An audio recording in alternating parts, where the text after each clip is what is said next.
오늘 제가 들고 온 주제는 좀 살벌하죠? 2026 공과대학 시장 가치 분석. 제목만 보면 무슨 주식 투자 설명해 온 것 같다고. 아니야. 훨씬 더 흥미진진하고 어쩌면 여러분의 잠자던 승부욕을 마구 흔들어 깨울지도 모르는 이야기가 기다리고 있어.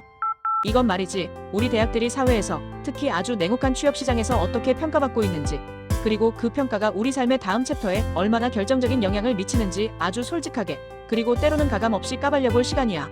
데이터와 현실을 기반으로 한 계층 구조, 감히 서울대부터 저기 주요 지방 거점 국립대까지 그 누구도 피해갈 수 없는 현실을 파헤쳐 보자고. 자, 이제 다들 안전벨트 꽉 매. 충격과 공포, 그리고 어쩌면 약간의 위안이 공존하는 현실 세계 투어가 지금 바로 시작된다. 자, 여러분, 우리 모두 알고 있지만 입 밖으로는 잘 꺼내지 않는 진실이 하나 있어. 마치 침묵 속에 조용히 존재하면서도 엄청난 파워를 발휘하는 그런 사회적 자산 말이야. 나는 이걸 이그제겨티브 러그저리 인텔러전스라고 거창하게 이름을 붙여봤는데, 쉽게 말해서 말이야, 세상은 당신이 어느 구간 출신인지, 심지어 당신이 졸업하고 한참 후에까지도 기가 막히게 기억한다는 거야. 이게 단순히 오, 좋은 학교 나왔네 하고 끝나는 게 아니거든. 취업시장의 문턱에서부터 시작해서 새로운 사람들과의 사회적 교류, 심지어 비즈니스 네트워크를 형성할 때까지 이 보이지 않는 검증 시스템은 끊임없이, 그리고 아주 집요하게 돌아가. 저 친구 그 학교 나왔네, 뭔가 다르겠지? 이런 은근한 기대감이나 편견이 작동한다는 거지. 그래서 우리가 오늘 볼 건 감정 따위는 싹 다 빼고 오직 합격과 불합격을 결정하는 입시 결과와 실제로 당신의 밥줄을 결정하는 취업 데이터로만 분석한 2026년의 아주 냉정하고 차가운 지표들이야. 솔직히 말하면 좀 아플 수도 있어. 하지만 알아야지, 내 위치를 정확히 알아야 다음 스텝을 밟을 수 있으니까. 준비됐어? 우리가 오늘 이야기할 분석 프레임워크는 단순히 급간을 나누는 걸 넘어서 훨씬 더 입체적인 구간이라는 개념을 도입했어. 이게 뭔 말이냐고. 단순하게 1등부터 꼴등까지 줄 세우는 그런 유치한 순위 매기기가 아니야. 이건 마치 MMORPG 게임에서 레벨업 하듯이, 이 구간부터는 사회적 인식이 확 달라지는구나, 취업 시장에서 대우가 확 바뀌는 임기점에 도달했구나 하는 중요한 분기점들을 찾아낸 거야. 물론 같은 구간 안에서도 통계적으로 유의미한 미세한 격차는 분명히 존재해. 마치 랭커들 중에서도 1등이냐 2등이냐 하는 차이 같은 거지. 다들 자기 학교 이름 나올 때 귀 쫑긋하고 괜히 어깨 으쓱하거나 혹은 시무룩해질 준비하고 있을 거 다 알아. 근데 부탁인데, 그럴 때일수록 감정은 잠시 서랍 깊숙이 넣어두고 현실적인 위치 파악에 집중해줘. 괜히 우리 학교가 왜 여기밖에 안 돼? 하면서 상처받지 말고, 내 학교가 이 정도 포지션이구나, 그럼 나는 여기서 뭘 더 해야 할까? 하고 쿨하게 인정하는 거야. 그래야 다음 단계로 넘어갈 수 있는 인사이트를 얻을 수 있거든. 알겠지? 준비됐어? 그럼 다음 구간으로 가보자고. 자, 대망의 1구간. 누가 봐도 넘사벽인 그곳, 서울대학교야. 절대적 위상이라는 말 그대로 이곳 출신들은 진로의 무한한 확장성을 누려. 국내 최상위 대기업은 물론이고 해외 유명 기술 기업으로 마치 자기 집 드나들듯이 자연스럽게 진출하는 게 거의 표준 코스처럼 여겨지지. 학계나 창업 쪽에서도 미국 최상위 대학원 진학률 국내 최고라는 타이틀은 그냥 기본 옵션이야. 기술 스타트업의 최고 기술 경영자 자리는 그냥 서울대 몫이라고 해도 과언이 아닐 정도로 그 영향력이 대단해. 그런데 말이야, 여기가 마냥 꽃길만 있는 건 아니야. 입학이 끝이 아니라 시작이다라는 말이 딱 맞아떨어져. 내부에서도 누가 더 잘났는지, 누가 더 똑똑한지 치열한 서열 경쟁이 끊이지 않아. 어휴, 서울대 들어갔으면 됐지 뭘 또 싸워. 쉽겠지만 그들만의 리그가 있는 법이지. 부럽다고? 나도 그래. 하지만 그 압박감도 엄청날 거야 아마. 다음은 2-1 구간, 연구 중심의 초격차를 자랑하는 카이스트와 포스텍이야. 여기는 연구 역량의 정점이라고 보면 돼. 입시 결과만 놓고 보면 서울대와 연고대 사이에 끼어 있는 것처럼 보일 수 있지만 실제로 발표되는 연구 아웃풋을 보면 그냥 압도적 우위야. 우리는 연구를 위해 태어났어, 이런 느낌이랄까. 진로도 아주 특화되어 있어서 해외 명문 박사과정이나 국내 교수 임용을 꿈꾼다면 여기가 거의 직통 열차 티켓이나 다름없어. 그런데 이 친구들에게 딱 하나의 핸디캡이 있다면 바로 그놈의 지리적 한계야. 대전과 포항. 만약 이 학교들이 서울 한복판에 있었다면 아마 서울대랑 어깨를 나란히 하는 걸 넘어서 어쩌면 조금 더 위에 있었을지도 몰라. 서울에만 있었으면 나도 저기 갔을 텐데, 이런 소리 하는 친구들 분명 있었을 거야. 그만큼 진짜 배기들이 오직 학문적 열정 하나로 똘똘 뭉친 엘리트들이 모인 곳이라는 거지. 위치만 아니었다면 그야말로 숨겨진 보물 같은 곳이야. 자, 2-2 구간은 대한민국 산업의 든든한 허리, 연세대학교와 고려대학교야. 여기는 뭐니 해도 강력한 인적 네트워크가 압권이지. 주요 대기업, 금융권, 심지어 잘 나가는 정보기술 기업의 면접관이 내 동문일 확률, 이거 거의 로또 2등 당첨 확률 급으로 높아. 게다가 그 후배님이라는 따뜻한 한마디가 주는 심리적 안정감은 또 어떻고. 취업시장에서 너 우리 학교 후배구나, 어서와, 이 한마디에 보이지 않는 우대가 스르륵 발동하는 마법을 경험할 수 있어. 마치 패스권을 하나 더 받는 것 같은 느낌이랄까. 물론 학과별로 아주 미세한 차이는 있겠지만 전체적으로 보면 둘 다 동등한 최상위권이야. 마치 짜장면이냐 짬뽕이냐 하는 영원한 난제 같달까? 둘 다 너무 맛있어서 뭘 골라도 후회하지 않는 그런 행복한 고민을 안겨주는 학교들이라고 볼 수 있지. 부러우면 지는 건데 솔직히 좀 부러워. 다음은 3-1 구간, 기업이 아주 그냥 콕 찍어서 우리의 미래를 맡길 파트너로 선택한 성균관대학교와 한양대학교야. 먼저 성균관대부터 볼까? 여기는 삼성전자의 전폭적인 지원이 그야말로 예술이지. 특히 반도체 관련 학과를 졸업하면 삼성전자 반도체 부문으로 가는 취업률이 그냥 압도적이야. 삼성맨이 되고 싶니? 그럼 성균관대로 가라. 그럼 너는 이미 반은 성공한 거야. 이런 공식을 만들어놨달까? 다음은 한양대. 전통적인 공대 명가라는 수식어가 아깝지 않아. 현대자동차를 비롯한 주요 대기업의 임원들을 수도 없이 배출한 그야말로 인재 양성의 산실이야. 선배가 끌어주는 문화가 아주 잘 형성돼 있어서 끈끈한 네트워크가 취업은 물론이고 사회생활 전반에 걸쳐 큰 도움을 주지. 마치 든든한 백그라운드가 있어서 혼자 걷는 게 아니라 수많은 선배들이 앞에서 끌어주고 뒤에서 밀어주는 것 같달까? 진짜 멋진 학교들이라고 할 수 있어.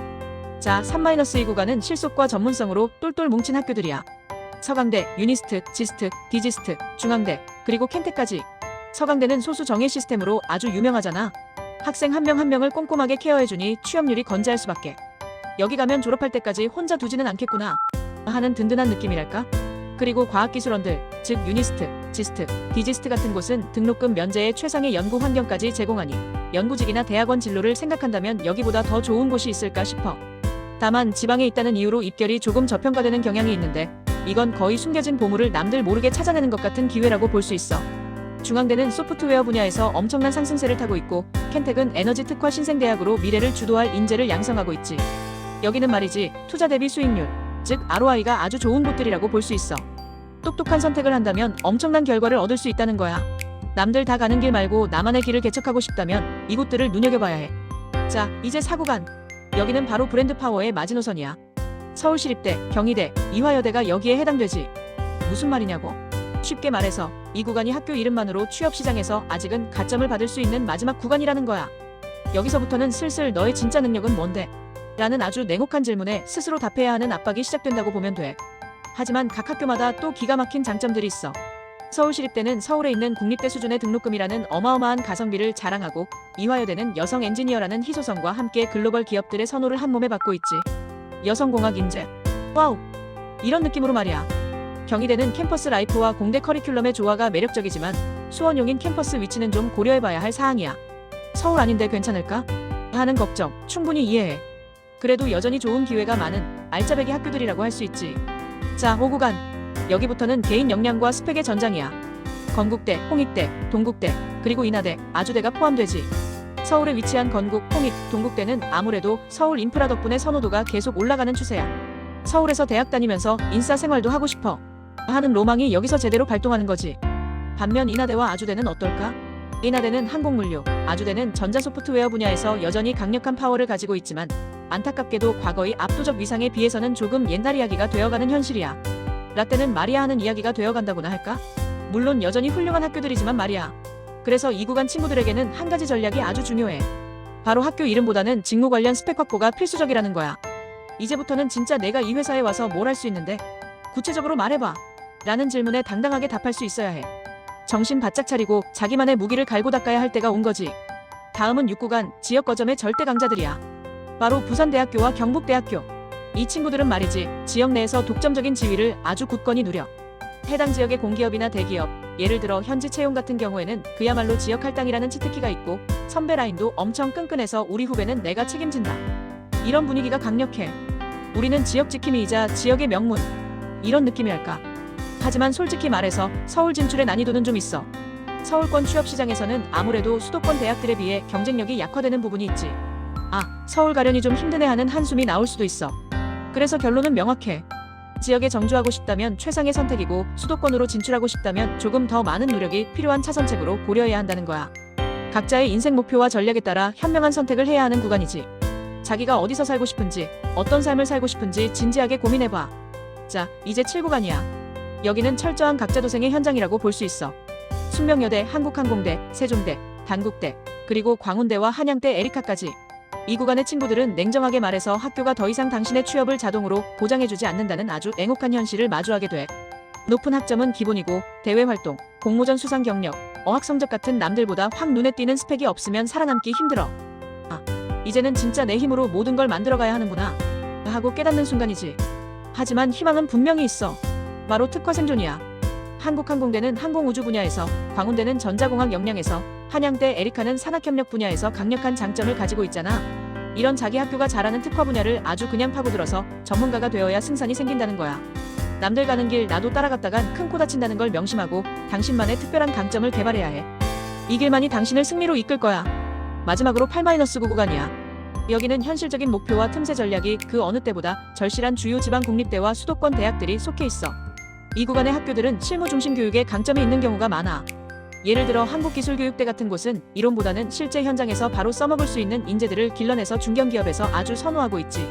바로 현장에 투입할 수 있는 즉시 전력감을 찾는 기업들에게는 최고인 거야. 그리고 중요한 건 대기업만이 당신의 유일한 정답은 아니라는 사실을 빨리 깨달아야 해. 탄탄한 중견기업이나 지역 기반의 우수기업들로 시야를 넓히면 훨씬 더 많은 기회를, 그리고 더 만족스러운 직장 생활을 찾을 수 있어. 마치 숨겨진 보석 같은 중소기업을 찾아내는 것 같달까. 물론 대기업 취업이 아예 불가능한 건 아니지만 통계적인 확률은 낮다는 점을 솔직히 인정해야 해. 확률의 게임인 만큼 아주 영리하게 전략을 짜고 자신에게 맞는 틈새 시장을 공략해야 하는 구간이지. 남들 다 가는 대기업만 바라보다가 귀한 시간 다 놓치지 말고 똑똑하게 자신만의 길을 개척하자. 자, 우리가 지금까지 본 이 모든 이야기는 결국 확률의 문제로 귀결돼. 슬라이드에 보이는 이 깔때기 모양 그래프처럼 상위 구간일수록 쉬운 취업 확률이 90%에서 시작해서 하위 구간으로 갈수록 10%까지 확 떨어진다는 걸 보여주는 거야. 상위 구간의 친구들은 말이지, 기회의 문이 넓어도 너무 넓어. 설령 한 번쯤 미끄러져도 다시 도전할 수 있는 든든한 안전망이 존재하지. 에이, 이번엔 망했지만 다음엔 더 좋은 기회가 오겠지 하는 여유와 자신감이 있달까? 하지만 하위 구간으로 갈수록 개인이 스스로 뚫고 지나가야 할 검증의 벽은 점점 더 두꺼워져. 진짜 내가 이만큼 노력했는지 증명해봐 라고 세상이 계속 물어보는 것 같을 거야. 이건 불가능하다는 말이 절대 아니야. 단지 고비용 고노력이 요구되는 구조라는 거지. 남들보다 더 많은 시간과 에너지를 쏟아부어야 비로소 기회를 잡을 수 있다는 뜻이야. 이 현실을 직시해야만 비로소 다음 단계로 나아갈 수 있어. 하지만 여러분, 이 모든 순위를 뒤집을 수 있는 유일한 변수가 있어. 바로 너 자신이야. 당신이 어느 구간 출신이든 그건 그저 당신이 출발한 출발선일 뿐이야. 내가 장담하는데 삼성전자 같은 주요 대기업이나 잘 나가는 정보기술 기업에는 우리가 오늘 살펴본 모든 구간 출신의 사람들이 존재해. 그들이 어떻게 그 치열한 경쟁을 뚫고 그 자리에 갔을까? 답은 단 하나야. 압도적인 노력. 이게 바로 우리 사회의 계층을 이동시키는, 그리고 당신의 인생을 송두리째 바꿀 수 있는 유일한 동력이야. 나는 안 될 거야 라는 부정적인 생각은 이제 제발 그만. 나는 반드시 해낼 거야 라고 외치며 이 악물고 달려들고 끊임없이 자신을 증명해내는 자가 결국 이 치열한 시장의 진정한 승자가 돼. 당신의 열정과 노력을 응원할게. 포기하지 마. 파이팅!